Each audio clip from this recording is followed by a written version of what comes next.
Broadcasting from Hollywood, California.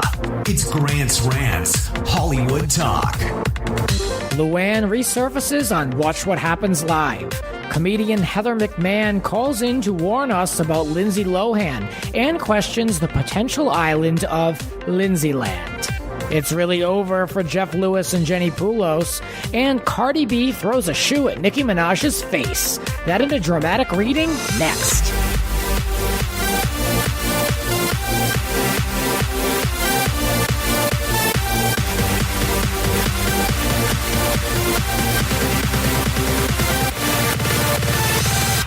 Let the ranting begin. I am joined by Momager and Afterbuzz TV host Jessie Zahner. Hey guys, thanks so much for having me, Grant. Welcome to the rants. Yes. Super excited to be here. Thanks for having me. Man, there's stuff to talk about. I know you're a huge Real Housewives of New York fan. Oh my gosh, yes. So I take it you were watching Wednesday night when Luann returned to Watch What Happens Live. Yes, I was so excited. I mean, I'm a Housewives fan to begin with, but New York is my favorite right now. It's just so good. And for the last few seasons, it's been so good. It has been, yeah. So with her missing the reunion, I was so excited to see her on Andy Cohen Watch What Happens Live. Yeah, she looked good. Yes. Giovanni dresses were there. Yes. Which I love. Oh my gosh.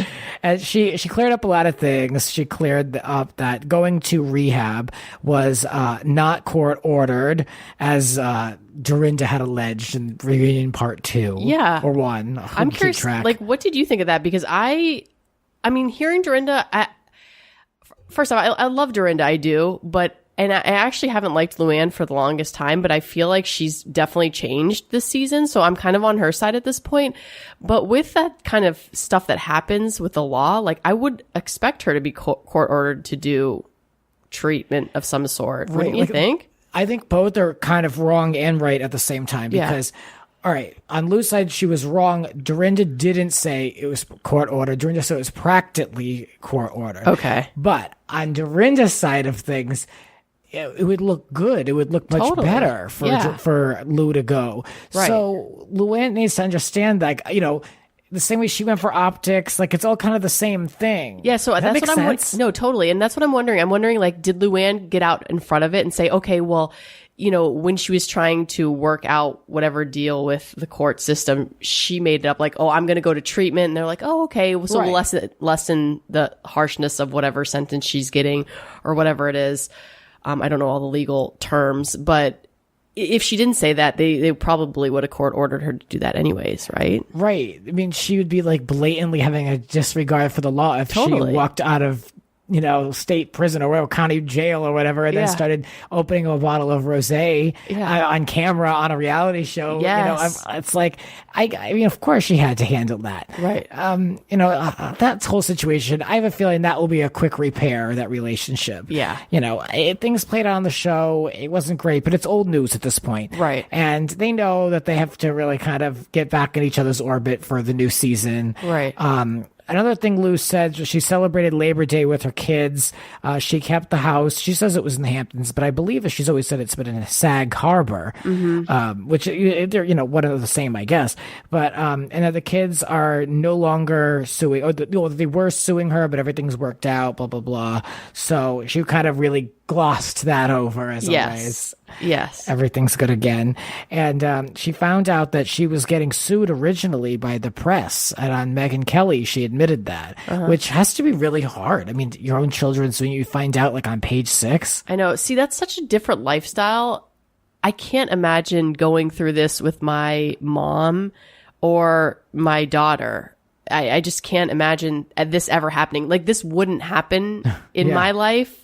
I mean, well, that's because I'm not Luann and a countess and whatever else, but I just can't imagine going through something like that. Like, why don't you just talk this out with your mom, right? I know. I feel like a lot has to happen to get a lawyer involved and paid, and both sides have to lawyer up and all this stuff. Like, there's a lot, I feel like, of moving parts that have to happen to get to that point before I just pick up the phone and be like, hey, you really can't do this because the house should go, it should be in the kids' names or whatever. The value of the house is their money. the whole thing's messy. I think everyone should just be paid out because now Luann is still insistent about getting this house she wanted to get in upstate New York. Wouldn't you just want to go through with that? Just with like a clean slate.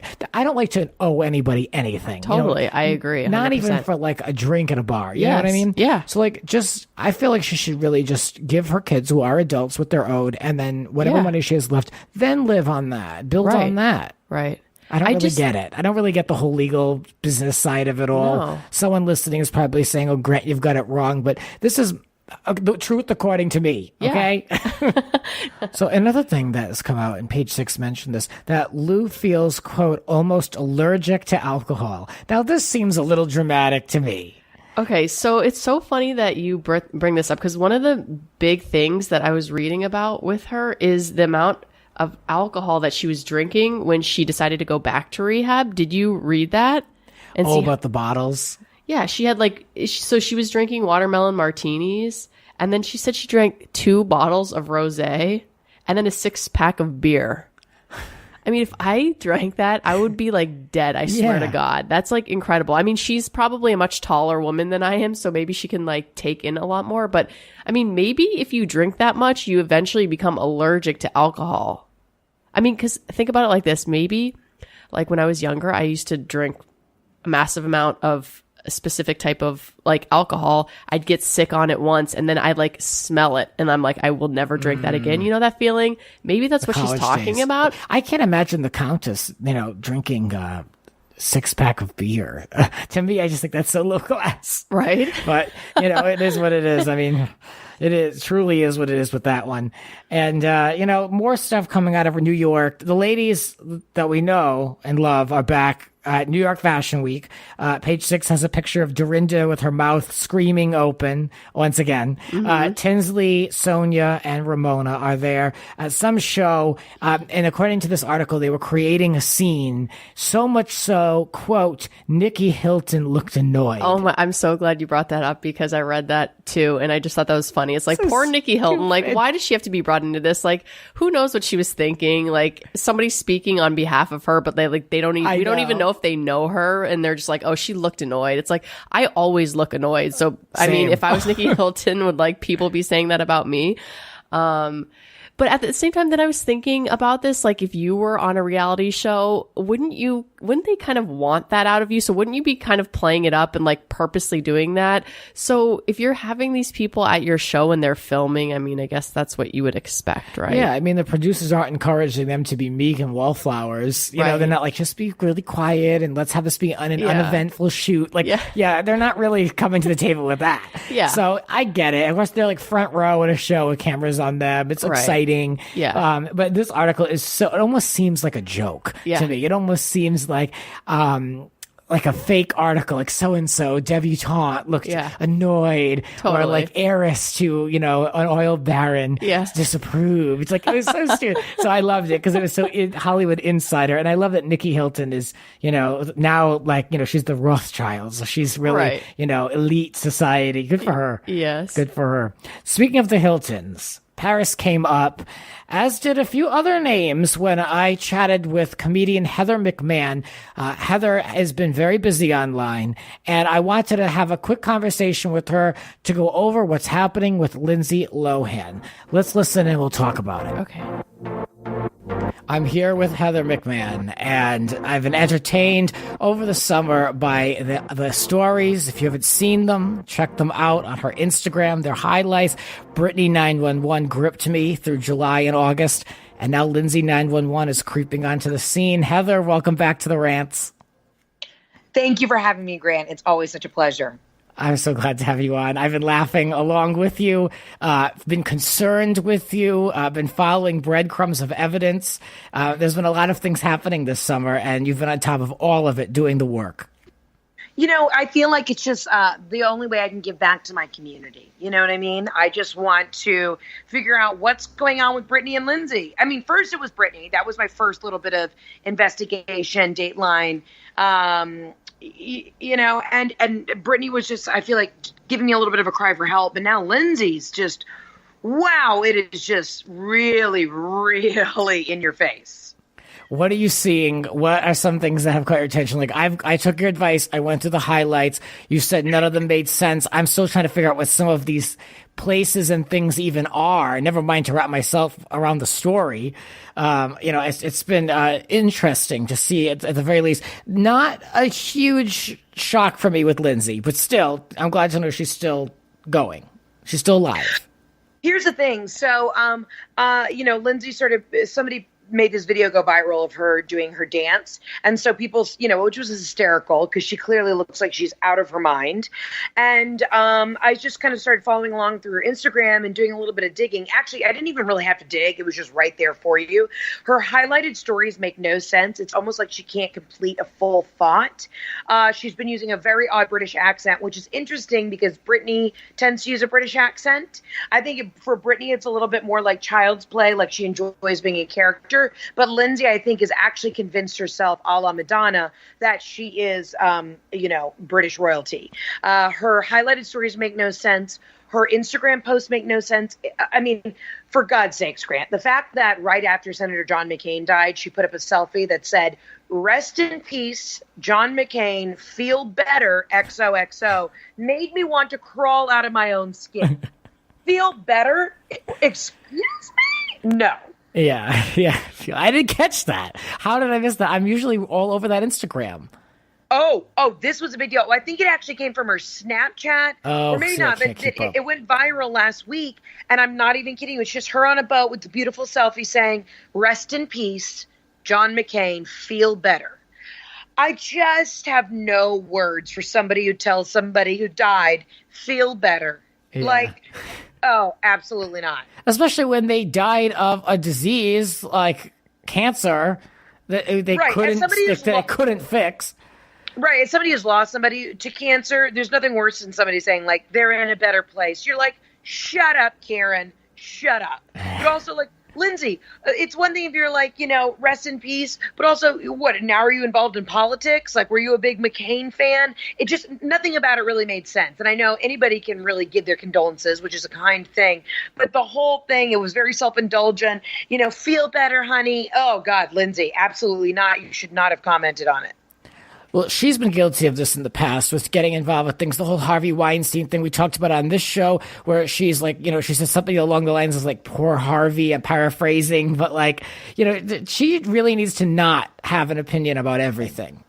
She just had a People magazine article come out, and she said, I'm going to regret saying this, but she felt that a lot of these women who had commented on the Time's Up Me Too movement were actually doing a disservice to it because they should have, and I quote, said something in the moment. Well, okay, Lindsay, that makes sense. Yes, let's tell these victims that, yes, they should have gone to the police in the moment. I really genuinely think she's back on the meth. I'm just going to say it if I need to. I think she's back speedballing on all the drugs. She's thin as a rail. Her Instagrams make no sense. And sometimes, when you talk to other people who have been on such a high level of uppers as meth, nothing really, they kind of live in a fantasy world. Nothing really makes sense. And it's very apparent through her social media that she's back on something. Allegedly, we'll say on the rants. But, allegedly, we've been here before. Allegedly. We've been here before. Of note, I have to bring it up. My forever idol, and I'm real with this because I've been there for Dina from day one, forever and ever. I love her because she is the definition of OG stage bomb. She's right there. Yes. Again, she put herself in the Parent Trap. She put herself as an extra in a red string bikini by the pool. Remember when the father got pushed into the pool or fell into the pool at the end of the movie? She had to insert herself in her own daughter's film in a red string bikini with the blonde bombshell hair. Like everything about it. I love it. She's commenting on the dance lessons she gave her daughter, taking credit for this viral hit, if you will, recently. I love it. Right. Yeah, Dina is just so savage. So a lot of people have been sending me some like inside scoops from Mykonos, and the constant message that I've gotten is that Dina's partying with Lindsay again. So I think they're just two peas in a pod. I mean, I hope to go out and have. I would be disappointed if Dina wasn't partying though. Like I expect that. I'd be really upset if she wasn't there. Oh yeah, 100%. I mean, the whole fam's in Mykonos. I just think that Dina's back on that, grind. I love to go out and have some cocktails with my mom, but I don't know if I'm taking her to a nightclub. You know what I'm saying? Right. I also have noticed, like, through, what's going on with Brittany and Lindsay, what's the deciding factor? I really took a look back at like 2008, even before that, actually, probably like 2005, when, what is the common thread? Well, I'll tell you what the common thread is. It's Paris Hilton. And Paris Hilton and Lindsay and Brittany used to be a throuple, best friends. And I know there's a lot of rumors going around about like why they didn't end up being friends. Paris and Lindsay still have beef, but I'm really starting to think maybe we should start looking at Paris for a little bit of an influence that she might have had on them. I love her. I've been listening to her music from 2004 all over again. Like, I am here for her, and I'm going to defend Paris as much as I can because I think Paris is different now. But who knows what happened back then? Paris is stuck to her gun. She is savage, but I really would love to be a fly on the wall and get to hear exactly what happened between their relationship. Mm-hmm. Yeah, no, I want to know what happened too. I mean, that night, I say it all the time. I reference it. I have the picture of the three of them in the SUV in my house. And so what happened from that night on, we need to find out. Someday, maybe someone will care enough to really do an interview. And that's the thing. I haven't seen these three, specifically Brittany, give a real sit-down interview of that time period. And I think that's coming. We're in this whole, I don't mean with Brittany, I think with the other two, they'll have a better chance, but in this whole looking back at like nostalgia and the old times, and that was an era that I feel like is not well documented, that we need to look back at and look at from beginning, middle, and end. Yeah, I absolutely agree with you. I think we're definitely missing a very important piece to this puzzle, and I think we need to just go back and say, hey, what happened here? Because they were all three of them were in such an interesting part of their lives, and for them to be friends together at that time, and then just where they all went in such different paths after that friendship. I know. I want to get to the root of it. Yeah, no, that's right for that. One other thing before I let you go, this breaking news about this Lindsayland island, an island that's being built in Dubai. There was an image that went out, and then it was mysteriously deleted. It seemed very Game of Thrones to me. All right. As far as I'm concerned, the blueprint, it just looked very medieval. I couldn't figure anything out. Did you look at that blueprint? I looked at that blueprint very closely. I couldn't figure out.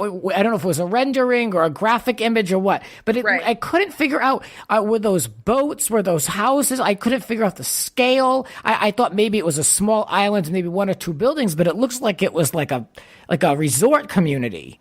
Yeah, it looked like a full development to me. In Dubai, they have the Palm Islands. Yeah. So it's a man-made island. I feel like this is going to be one of those things. Here's my biggest question, though. How is Lindsay getting the funding for this?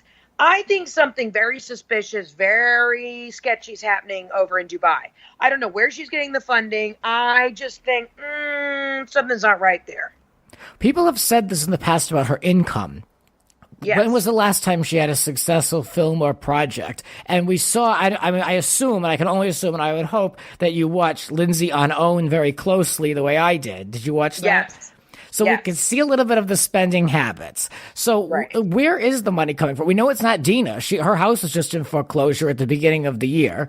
Michael's getting a divorce from Kate Major again or whatever. Who can figure it out? Right. So where is the money? Where is the money coming from?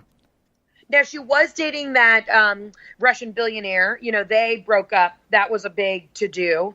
And I don't know. I mean, I know that when you go to the Middle East, those people have more money than God. So I don't know if she has an investor over there. But oh God, everything about what she's putting out into the universe right now is just, it's a 911. It's a red flag for me. Yeah. Well, the only bit of personal intel I have is when I had Grants-Rants live show in June, somebody that was there came up to me at the end and said that someone in their family is Lindsay's new manager and to expect some type of a new career. This is before the MTV show was announced, before the reality show was announced, but to expect some kind of a career rebirth. I was like, okay. Hey, honey. Okay. Come out of that cocoon. We are ready to see Lindsay's butterfly just go free. But did you notice? Okay, but here's my thing. With her shooting the new MTV show, did you notice that she put up an Instagram the other day that basically like threatened MTV? She's like, don't mess with me. And then I guess she's doing a deal with like lawyer.com. Oh, and she's yeah. like, don't mess with us. We'll come for you, lawyer.com. So I'm wondering, okay, now is she threatening the hand that feeds her, MTV? And then later on that day in her actual Instagram story, she was bitching about wrapping up her episode with MTV. So I don't know if she's now burned that bridge the way she burned the bridge with Oprah doing that TV show. Who knows? Every day I see what's going on. I keep up with you. Where can people find you to be able to follow this up to the minute reporting? You know what? Just follow me on Instagram, Heather K. McMahan. And I will be on the hunt. I'm going to figure out what's happening. We might have to start a GoFundMe and send my ass to Mykonos, but baby, I'll be sitting in a sand dune with a long lens camera with my eye on the prize, aka Lindsay. Let's do some real Diane Sawyer type of investigating. That's the perfect type of reporting from Grants-Rants. Thank you, Heather, for doing the rants again. I appreciate you.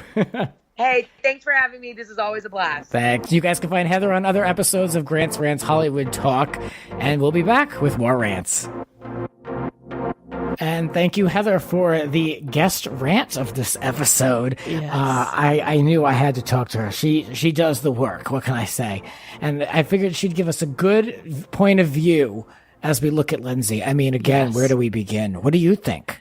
So I'm always interested in her story, Lindsay Lohan, because it's just, she's such a huge star. And then, just all this weird stuff has gone on with her. And so I loved the interview with Heather because she brought up so much that I must have missed somehow. So while I was listening to that, did go into Lindsay's Instagram profile and just kind of went through the pictures, and there's a lot of really weird stuff going on, and she's I'm worried about her at this point, like psychologically worried. Like, what do you think? I don't know. I was worried about her 6 years ago with that OWN documentary. Some people they just keep going. I don't want to say you can't kill them because I don't want her to die. Yes. But I'm saying, like, some people, they just float through life and everything works out.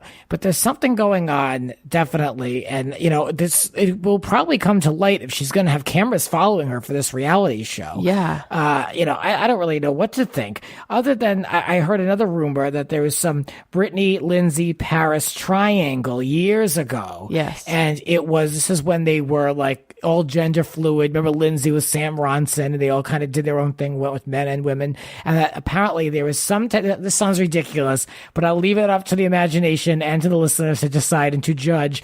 But apparently there was some type of a deal between Paris and Lindsay of which one could get with Britney. And, I didn't know that. Yeah. Oh my gosh. So that was why it ended up all falling apart. Yes. It seems so stupid to me, but I can only hope it's true because it's so ridiculous. And I love that it involves Britney, of course. Right. So, yeah, I don't know. We're going to keep an eye open on that. As always, Lindsay, I've talked about Lindsay perhaps more than anybody else on this show. And I think I'm the last podcast out there still talking about her. So if you know anyone that's enjoying her or worried for her like we are, send them this way to Grants-Rants. There's a lot more to talk about. We talked a little bit about New York Fashion Week with the New York housewives, but big news coming out of this Fashion Week. Apparently, there's been a shoe thrown, and it's Cardi B versus Nicki live in person. Yes. It was only a matter of time. Right. I am not surprised by this. There's been a lot of shade thrown. VMAs. Where she's talking about, you can't buy fans, bitch, and things like that. Right. Yeah, this has been a long time coming, and I'm not the least bit surprised. What side are you taking with this back and forth? That's so hard because I've always loved Nicki Minaj. And so I want to say Nicki, but I actually like Cardi B too. So it's hard because I want to take Nicki Minaj's side, but I really don't know what exactly was said because apparently some stuff has been said about Cardi B's daughter and how she mothers and all this. Mm-hmm. So being a mother myself, I'm like, okay, well, if you're going to step to a mother like that, then you better just what does Nicki Minaj know? Yeah. It's so hard. I want to be on Nicki's side, but I'm kind of on Cardi B's side. How about you? I'm definitely on Cardi's side, which shouldn't be a surprise to too many people because I don't care for Nicki Minaj. I feel like she's one of those types of girls that she's not a girl's girl. Yeah. I feel like she will claw and get her way, just to be able to get on those charts. And she's put herself on almost every song. Yep. I think she's very headstrong, which you kind of have to be. And I get it. If someone could say, well, what if a man acts that way or a male rapper, pushes himself forward like that? I get it. But the thing with her is she doesn't support other women, to quote Ramona Singer. Yeah. But not only that, but like even I dislike Nicki Minaj going all the way back to her feud with Lil' Kim and how she wouldn't give her credit as being any type of inspiration. When you think female rapper, you have to think of Kim and Foxy Brown in that era, way before Nicki Minaj came on. So I don't think that Nicki is someone that people work well with. I think she's very complicated. I don't care for her in that sense at all. And, the comments about her, Cardi's daughter, apparently she liked comments that slammed Cardi's mothering. I love that that Cardi threw a shoe. Yes. They both came out of that a little roughed up. The AP, I used all sources on the show. The AP reports that Cardi tried to attack Nicki. She initiated it, of course. Right. And then there was an Instagram post, and I did a little bit of a dramatic read for us. Oh, okay, great. September 8th, 2018, 12:14 a.m. I've let a lot of slide. I let you sneak diss me. I let you lie on me. I let you attempt to stop my bags. Up the way I eat. You've threatened other artists in the industry. Told them if they work with me, you'll stop with them. I let you talk big about me. I addressed you once in person. I addressed you a second time in person, and every time you copped the plea. But when you mentioned my child, you chose to like comments about me as a mother, make comments about my abilities to take care of my daughter, is when all bets are off. I've worked too hard and come too far to let anybody with my success. Bitches talk all that in they raps, but in real life, they This really is for entertainment. There you go. A dramatic reading from the Instagram of Cardi B. Yes. And that is exactly why you kind of have to be on this girl's side, right? Because Nicki is kind of intimidating. So to come in after Nicki Minaj and just go at her, you gotta give her credit. Yep. Yeah. I do. Especially if she threw the shoe and she, again, I mean, let me be real. It's very ratchet and low class, and like it's not a good look for anybody, especially at someone's show. Out of respect for the artist, you don't do that. Yeah. But someone else would argue you got to find your time and you got to make it work. And she cornered Nicki at that place, and they went back and forth. And you got to stand up for yourself. You do have to show your teeth in life. Yes. Only on this show can we quote the AP and read a passage from Cardi's Instagram in the matter of minutes. I love it. When we return, we're going to be getting into more mess, like this Jeff Lewis, Jenni Pulos ender. It's the fight of all fights, apparently, going on over on Bravo. And I'm going to talk more with Jessie. A lot of good stuff. We're going to talk about being a momager to a very young little starlet. That and more coming up next. Promotional consideration is provided by the following podcast.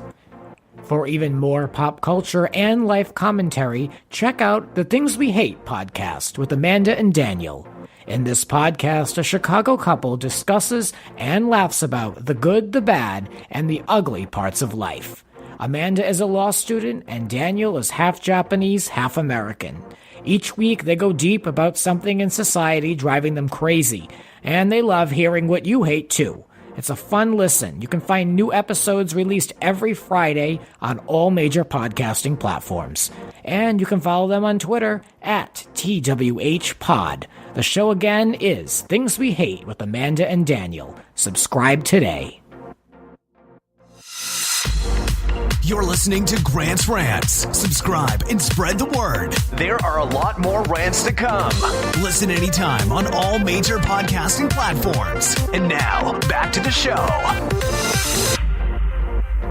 And we're back talking with Jessie Zahner here on The Rants. Welcome back. Thank you. I would love to ask the listeners once again to please rate the show and rate a little review. I thank you for those that have already done that. Again, it's part of a idea of mine to try to get the show to continue to rise in the rankings.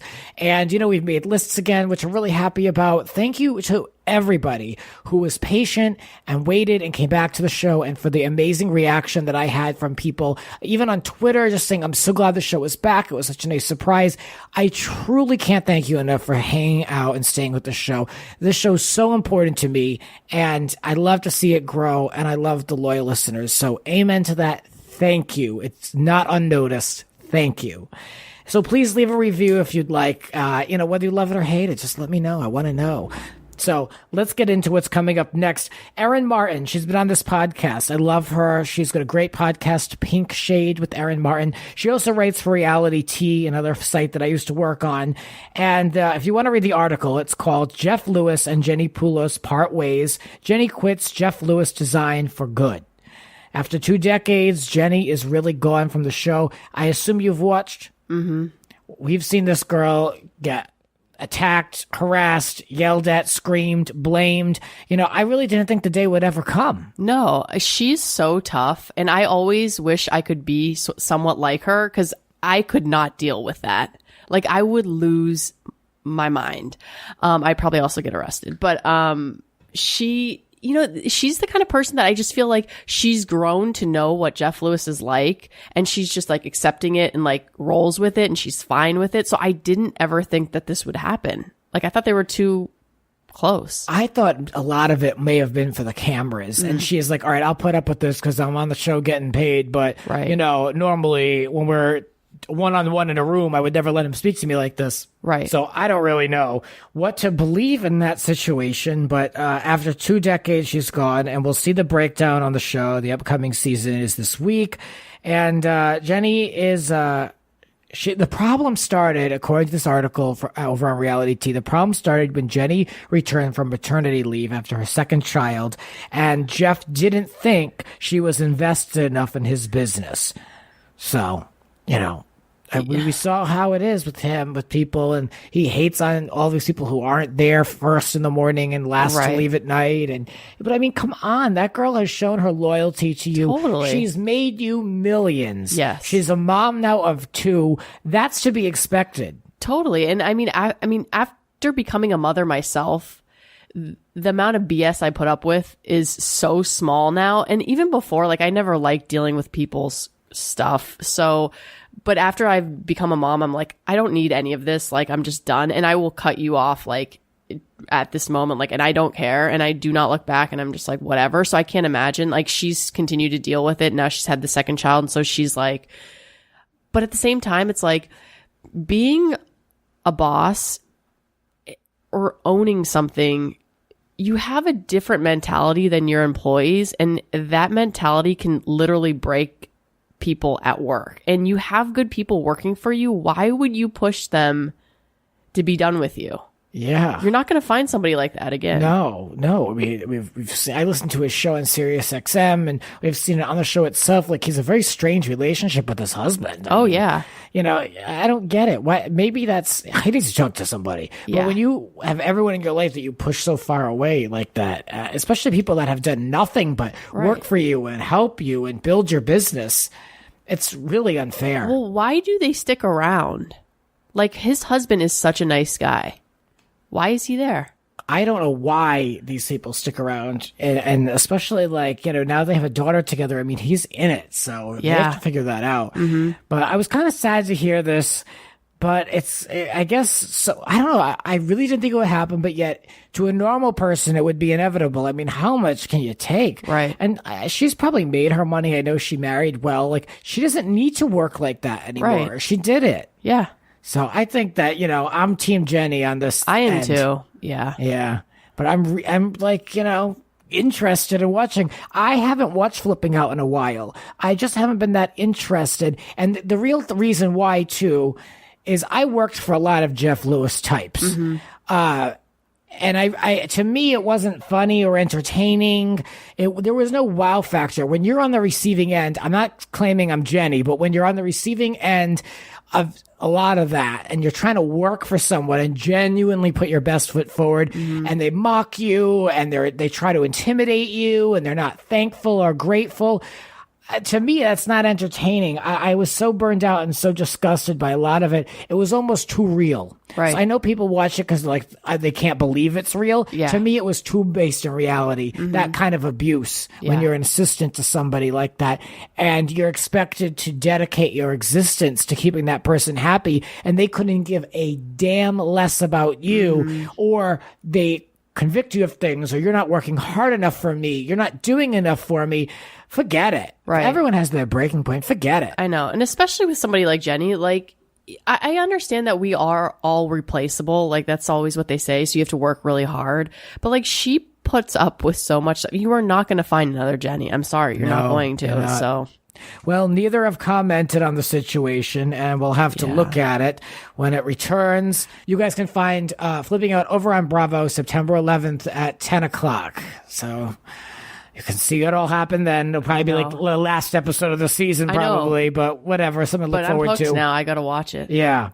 So let's completely switch gears. I want to talk about you and I want to talk about your story. I mean, you're here in LA, but you're, an East Coast girl. Yes. And, just how you got to where you are. We met through Afterbuzz and just how you got to Afterbuzz is kind of interesting. Yeah. Starting off the way you did in psychology and just your interest in people. Yeah. Yeah, I have a really weird background. People always ask me like how I got to where I am. And right now I'm really nowhere. I'm just at home hanging out with my daughter, which is just so much fun. I never imagined being in that spot in life, to be honest with you. But I started out, I'm from Pennsylvania, small town in Pennsylvania. And I grew up a super normal life, like almost too boring of a life. Like I'm a white middle class girl growing up in a small town, nothing going on. So I've always been interested in people. It's just like every single person has a story. And I think that is so interesting. And no matter how boring you may think you are, I always find just people's stories to be so interesting. How do you end up where you end up? Kind of like we're talking about now. So I got into psychology, one, because I love people. I want to help people. And I've lived a privileged life. Like I'm not rich by any means, but I've always had everything that I needed. I never had any abuse in my family. So I think I'm pretty lucky for that. So I knew I wanted to help people and also hear their story. And I think a lot of, psychology is listening. People want to be heard. People don't get to tell their intimate story to everybody because you can't trust everybody. Yeah. But a therapist you can trust because if they go beyond your trust and tell somebody else, then you just sue them. So, so I wanted to be there to hear stories and to listen to people and then, try to see how myself and the client could work together to better their lifestyle. And when I say better, that's not something that it's so hard being a therapist saying, better somebody's life. I'm not bettering your life. Whatever you think better means, however you want to make a positive impact on your life, I want to help you get there. So yeah, so I started in psychology. I loved it. Went to master's program. It was 3 years to get a license in psychology in the state of Pennsylvania.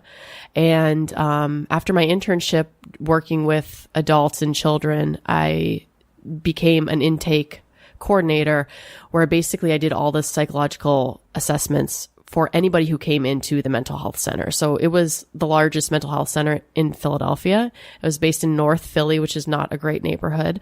But I loved doing it because I could help a lot of people over a little time. Whereas when I had clients and I was doing therapy, you can only have so many clients before your schedule gets booked. Here, I was seeing so many people a day and it was new faces every single day. Mm-hmm. And even though I wasn't helping them to their final goal, I felt like I could make an impact that day. I could listen to them. I could be kind to them. I could give them hope for their future. And I loved working that job. Working with people and hearing people's stories, does that influence your like love for reality TV? Oh, totally. Yes. You know, it's like, what do you make as a psychologist? What do you make looking at someone like Dorinda screening Giovanni at a show? And what do you make of Leanne Locken like threatening people's lives, their hands? Well, so with the Dorinda, like as a psychologist, I mean, personally, I am kind of somewhat like I am somewhat worried about Dorinda. She definitely could use help. So I do worry about her a little bit. I don't worry about her as much as some other like people that are in entertainment right now, but I do worry about her a little bit. Leanne, I feel like with her, because I've met her in person, I do think that she puts on some stuff for the show, and like those threats are not real. So I'm not worried about Leanne. Yeah. That's great. Yes. So on top of all this, I know you've had a huge love for sports. Yes. You're this athlete chick everywhere anyway. So I knew there was something to that. And, you had sent me some talking points previously. You mentioned how, your mother encouraged you to get into athletics, but after you studied something you could get a job in, which is smart. Yes. And you managed to make that happen. Yeah. So it's pretty cool. My parents were both always very positive about me being a female. And they always told me, you could do whatever you want to do. Don't let this male dominated country put you down and make you feel like you can't do something. So if you want to do something, you need to go out and like work hard for it. But they were also practical. And my mom would always tell me, make sure you study something that you could make money in so you can make a living and survive on your own. And then if you really want to do something, work on the side for it until you make it happen. I wanted to work in sports, so I started really small, doing the fan squad for the Philadelphia 76ers. And it was like the most ridiculous thing because during the day I'm a therapist and I'm like in charge of the intake department. And then you could find me at the basketball games throwing out things at halftime and giving you thunder sticks to screw up players' free throws. It was so ridiculous. So that's how I got my start in sports and then kind of moved from there. That's fun though. That's actually a good balance. Yeah. I'm trying to find a balance, not necessarily on that level, but just to be able to balance out the work and have fun and put myself in a highly energetic place. It's exciting. Yeah. No, it's totally fun. And I've always been like kind of a person that likes to say yes to things and is positive. And I have this weird thing that I always find that if you tell yourself you can do something and you tell yourself you're going to make something happen, it literally will come true. And this is something that started back in my master's program. I watched this movie, and in the movie, it talked about happiness and positivity. And it said, if you wake up every morning and you're depressed, even if you look yourself in the mirror and you say, I'm happy, and you put a smile on your face, eventually you can actually trick your brain to chemically change and make you happy. Wow. And I thought it was so interesting, and I kind of thought it was a little BS, but I started practicing this kind of stuff in my everyday life to the point where there was a time where I got a job with the Washington Nationals, their baseball team. I lived right by Camden Yards, which is home to the Baltimore Orioles, another baseball team. Every day I drive by or walk by to get on the train, and I'd look at the ballpark and I'd say, someday I'm going to work there. And I just kept saying it to myself. And then a year and a half later, I literally was working there. Wow. So always tell yourself you can do it and you'll get there. So you made a transition to sales at that point. Yes. And what brought you into hosting? Yes, so actually... Such a diverse background. You wouldn't expect the next turn would be hosting. That's actually kind of a weird story, too. So I've always been interested in people and talking about things, and I just love TV and I love entertainment. So basically, I would get these big fashion bloggers and try to get companies to pay for ads on their site, because these people that are influencers, some of them are super business savvy. And if you're not, you have to learn quickly to be. But I am business savvy. I do sales. I'm not afraid to talk to people. So why don't I just be the middleman for it? And I'll connect these influencers with these brands. Well, while I was doing that, I connected with this girl named Faith Stowers, who was about to be on Vanderpump Rules. And I met her in person, and she was going to play this role on Vanderpump Rules. I don't know if you watched that show or if you remember, but she was friends with Lala Kent. And so her and I kind of worked together. And one day she had contacted me saying that this AfterBuzz TV wanted to do an interview with her. So, of course I had to research AfterBuzz TV, and I saw it, and I was really interested because I heard Maria Menounos was in charge of it and started listening to some of the podcasts. Eventually told Faith we could do it. We went on and I sat behind the scenes and watched Faith, and I was like, this is totally right up my alley, because this is what I do. Like, I watch TV, and at the time I was doing YouTube videos with my mom, because I make my mom watch these reality TV shows, and I talk to her about them, and she is so funny. So I'm like, this is like, I could do this. You have to do Afterbuzz. Yeah, it makes sense. So after a while I was like, all right, well, let's see if I can, make it with Afterbuzz. Yeah. And then here I am with Afterbuzz. That's great. I think you could take on a whole, going like back to the beginning. I feel like you could take on a whole brand with psychology and analyzing these reality shows. I mean, you've got an angle that I don't have. You know what I mean? Yeah, it's fun, but at the same time, sometimes it's scary. Like, there are shows that I've watched that I've like really been worried about people, but like, who am I to say, like, call the person and say, hey, watch out. But like, truly, what type of shows, like Jersey Shore or like no, not even that. So, well, okay, actually Jersey Shore now, yes. Like, I am worried about Ronnie. Like, Ronnie is in a bad place, and like, I don't know when he's going to get out, but like, he is in a rough place. But other things like Tori and Dean, like, I've been really worried about Dean. Like, he is scary. Like, I'm worried about him, like, he's just his stability. Yes. Yeah. So stuff like that. Yeah, they have the worst. Like, I would never want to be her ever. No. Yeah. I couldn't. I personally could not. Like, I do not have the strength to deal with that. He is not. I mean, from what I watched when they were on Lifetime, he's not good. Yeah. Yeah. So switching gears to being a momager. Yes. How old is your daughter now? 11 months? So she is almost 10 months. Oh, almost 10? Yeah. Oh, okay. Yeah. Yes. So she's working girl already in totally. the biz. Yeah. So how do you go and introduce her to the business? And what has she been working on? I know there's been some print, Yeah.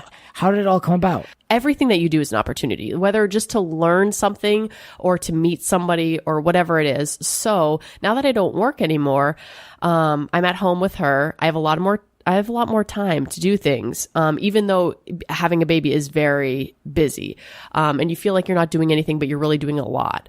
I was sitting at home one day, and I'm on all these Facebook like mom groups. And if you're a mom, definitely join a mom group in your area, because it just helps out. Like, you get to meet people and things. And there's a lot of drama that goes in there. That could be a separate reality show. It's kind of funny. Yeah. But somebody reached out in one of the mom groups and said, hey, we need a 2-month-old for a movie in the South Bay. And I live in the South Bay, and I was home, and it was a Wednesday, and I said, sure, I can do it. What the heck? My daughter's super well behaved. She's so cute. We can do this. So they said, okay, send a picture of her into the director, and she's going to pick somebody by the end of the day, whatever. I sent the picture in. So of course they picked my daughter, Layla. And, it's so funny. We had to take her to the set. So my husband luckily was home, because my husband's always like, you're scamming, like, what's going on? Or you're getting scammed. Like, I'm coming to this with you. I don't know what's going on. Like, you don't just walk onto a movie set. So a real dad. Yeah. Yes. Yeah. So he comes along. We walked in. Everybody knew who we were. Oh my gosh, we're so lucky to have this baby. She's so gorgeous. She's so cute. This is going to be so great. And everybody was so happy to have us. And they were like waiting on us hand and foot. And I was like, oh, this is awesome. Wow. But then Layla woke up, and she was not in a good mood. She had no idea where she was. It was dark in there. And all she had to do was lay in a bassinet with this like vintage wrap on, and she like lost it. She was tantruming the entire time. And they didn't want her crying. They wanted her just silent and laying there. It's not a big part. It's this movie. It's a indie movie called Reborn. It's going to come out later this year. But she cried the whole time. The director finally decided that this might make it more dramatic, I guess. So we left it with that. And yeah, so we were there for, however long. She sat in the bassinet for 5 minutes maybe, and that was her scene, and that was it. Wow. But while I was there, I met another mom on set who said, oh my gosh, your baby's so cute. You have to sign her to like a talent agency. Like, that's what people here in LA do, right? So I said, okay, whatever, and oh, my son loves it, and he gets his pictures taken, and they're so nice to him. So I said, all right, well, I have a friend that does it too. So I was like, okay. So she said, my son's talent agency is called Paloma. You should reach out to them. They'll definitely take your daughter. So I go online. I get under Paloma Model and Talent. I send the 3 pictures that they want. And yeah, like 2 days later, they're like, yeah, we want her. Wow. Send us pictures, all of the details about how much she weighs, how tall she is, all this, what size clothes she wears. And then we'll send her stuff out. So basically, yeah, you send these pictures in, they send it out, and then it works really weird. So she booked her first official print job at 4 months, and up until 6 months, you can only work on set for 2 hours at a time. And that's from the moment I personally walk in the door with my daughter to the moment I walk out. Mm-hmm. So if I walk in and they're not ready for me and I sit there for 2 hours and they never tape her or take pictures of her and then I walk out, I still get paid. She still gets paid. Wow. Interesting. And even if she doesn't work. But and up until 6 months also, they can only take photos for 15 minutes. So even though you're there for 2 hours, you get paid for 2 hours, she can only take pictures for 15 minutes. And it's the most dramatic thing in the world. I mean, they have set teachers on site for you. They have a wrangler, they call it, which is just this guy who's there to make your baby happy, which is awesome. They have food and drinks on there for you, for whoever. They have a photographer, wardrobe stylist, hairstylist. 15 minutes. It's this is a baby. She doesn't need a wardrobe stylist. She has a million pieces of clothing anyways, and her hair's a mess anyways. You don't need to do her hair. And she's a baby. She's 4 months old. She can barely roll over. What is this set teacher going to teach her? You know what I mean? It's so ridiculous. I saw on the gram that she was a part of a product at Target. Is that correct? What is she advertising? Yes. So she was advertising a baby gym. Now these are these gyms that these babies, you lay them underneath and they're, they look up at things. Oh yeah. Bad at things. It's the weirdest thing. But she was modeling for Infantino, and one night I had to stop at Target, and so my husband and Layla were both in the car, and I said, hey, can you just wait in here? She's sleeping. I'm just going to go in and grab something. So I walk by the baby aisle. I'm like, oh, I wonder if the product's in store yet. So of course I go and I see it and I pull it out, and her picture's the main picture. Cause when they take these pictures, they don't tell you, oh, your baby's going to appear in Target or on the product. You just kind of, I mean, you don't really know. You don't know. So next thing you know, you're walking through Target and there's your baby front and center on this product. And it's so funny. So of course I call my husband. I'm like, wake her up, bring her into Target. We got to take a picture of her.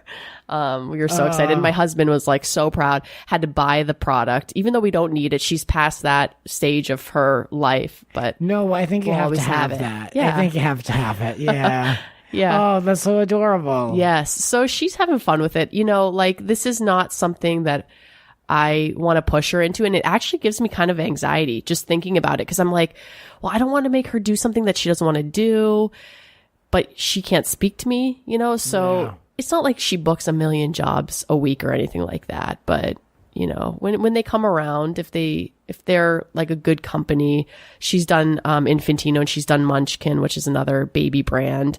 Infantino sounds very posh, I will say. So posh, yes. It sounds very high end. I mean, hair flip with that one. Oh, yeah. Yeah. And that's exactly how she acts, too. That's so interesting. We've never talked to anyone on the show about that side of the business. Yeah. Of just, starting at 4 months. Yeah. is, that's a new bracket for this show. Yeah. Wow. Well, it's perfect. She's easy at 4 months, right? Now she's 10 months and she's wild. Yeah. Yes. I don't know how well future jobs will go over, but. Yeah. Well, is there anything else you wanted to promote? I know you're working with your mom on some books. Yeah. So my mom, who's also a big fan of the show, she is actually publishing 2 books this month. So her first book, which is published through Wild Rose Press, is called The Suicide Gene.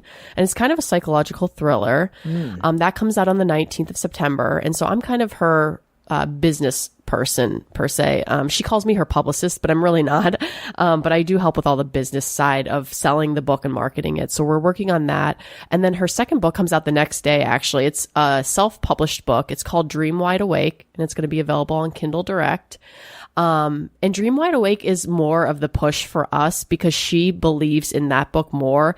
That is a paranormal thriller. And if you guys are fans of Stranger Things, it's kind of similar to that because it talks a lot about remote viewing and the government. And my mom herself is a medium. So and she's actually had like really weird things happen to her that are similar to remote viewing. So this is something that could be real. And very timely.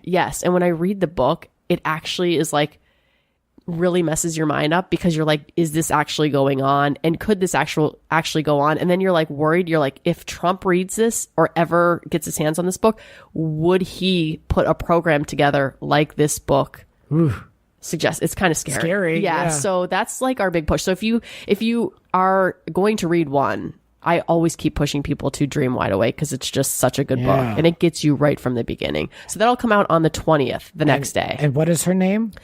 Cindy Zahner, but she goes by CJ Zahner. Okay. That's her author title. Yeah. So that's what we're working on. Suicide Gene and Dream Wide Awake. Yes. Check it out. They both sound interesting. Yeah, and you can get them on Amazon. So check them out. Great. Yeah. Thank you for coming on the rant. Thanks so much for having me. Yes. Yes. There's so much to discuss. It's great to be back, because there's so much that we can pull from. I've been off for a while, so there's a lot of stuff to catch up on and talk about. Sometimes it's quiet weeks, but not recently. And now with all this fall TV coming back, there's so much to come. So subscribe to the show if you haven't already. Listen to it everywhere. I love you for listening. Jessie, thank you for doing the rants. Thanks so much for having me. This has been Grants Rants. Support the rants on Patreon at patreon.com/GrantsRants. Follow Grant on Twitter and Instagram at It's Grants Rants. Cover art created by Howie Rone. Voiceover by Aw Yeah! Original theme music by Alexander Arntzen. The Grant Michael Collection.